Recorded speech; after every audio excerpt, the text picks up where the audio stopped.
Shalom, welcome to Practical Spirituality here in Asia Torah in the Old City of Jerusalem, overlooking the Temple Mount. And please join the YomTovMediaClub.com. YomTovMediaClub.com. Today we're discussing time a little bit, and time is something that's interesting in that it's actually not created, nor is it experienced. So time is neither created nor experienced. There's nowhere where God, there isn't where God says, let there be time. That's not one of the creations. Time is totally relative. So you need moving bodies, and in relationship to where you are, like with those moving bodies, you have a reference of time. And it's also, the human being has a memory of the past and an ability to predict for the future. And that gives us a sense as if we are moving through some kind of continuum.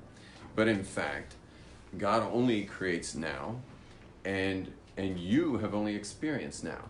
Like I realize, like right now in Jerusalem, it is it's 3:36, almost exactly, 3:36. But for all of us, what time is it? Because that's already over. What time is it? It's now. Like it's right now. On a practical level, what time is it? Everybody? Now. Say it now. 1, 2, 3. Now. Okay. Right now, it is now. And now it's now. And now it's now. And now it's now. And now it's now. And now it's now. And that's all God ever created, and that's all you've ever experienced. So if I came up to you 2 years ago and said, hey, what's up? What's your name? Jonathan. I come up to Yonatan, I say, Yonatan, what time is it? What would you answer? Now. You would say, it's now. Have you ever experienced anything other than now? Have you? You ever had a moment that wasn't now? No, all there's ever been is now. Yeah? What about memories? Well, I mean, you can think now about memories, but you're only now. And it's only a very limited amount of the memory that you get now when you think about things. So, anyway, all you've ever experienced is now, and all God ever created was now. That's God's job. I mean, would God waste his time creating yesterday? I mean, that's ridiculous. It's already gone through the shredder. And would God waste his time creating tomorrow? Not at all. It hasn't happened. So why would God put any energy, not that God uses energy, but why would God put anything into that?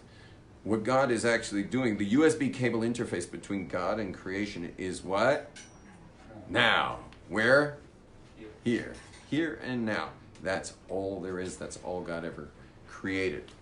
Now, that's the definition of time.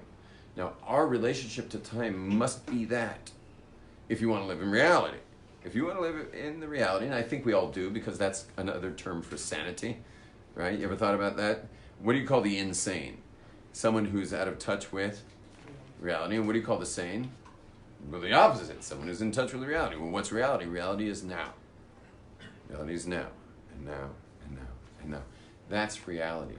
And so if you want to come to some sort of peace in your life, so the more in touch with reality of that now is all there is and all you'll ever have, is, well, that's what you go for.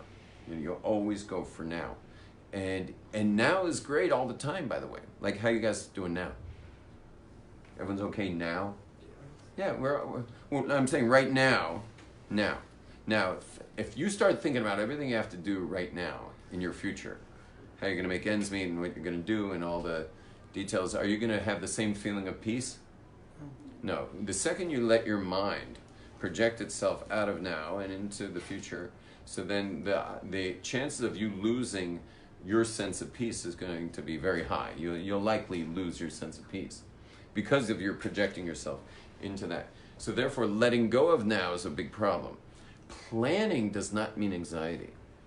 Planning need not bring any anxiety.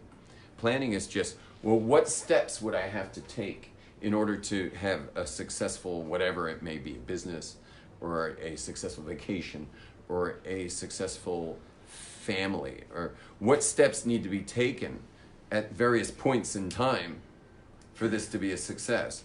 So I can stay in the now and make that plan. And that could even be a very complex plan. And that plan could include a lot of moving parts, and it could include a lot of people as well that need to cooperate with that plan. Which sounds like, I mean, once you need human cooperation, I could see where anxiety can come in real quick. But as long as I remain connected to the now, so then the anxiety stays chill. Now, let's make my elbow be now. My elbow right here, this is now. That's now. And as you go down the line from my elbow, you get to all the future plans you need to make and all the things you got to get done. Now, can you always deal with now? Yeah, if a dentist was coming at your gums right now with a needle, could you handle that now? No one wants that, but can you handle it in the now? Yeah, we've all handled it in the now. Now, what's happened is we've got our future, and unfortunately, so many people projected that what happens is that whole future, like a drawbridge, everything starts dumping into now. And now, can you handle your whole future now? Can you handle that? No, and that's the source of anxiety, is having your whole future land in now.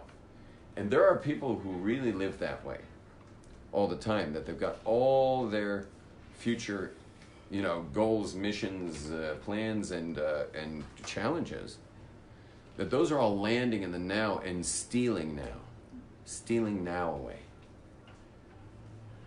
And once now has disappeared into the future, so then anxiety is what I'm going to get ultimately. See you now.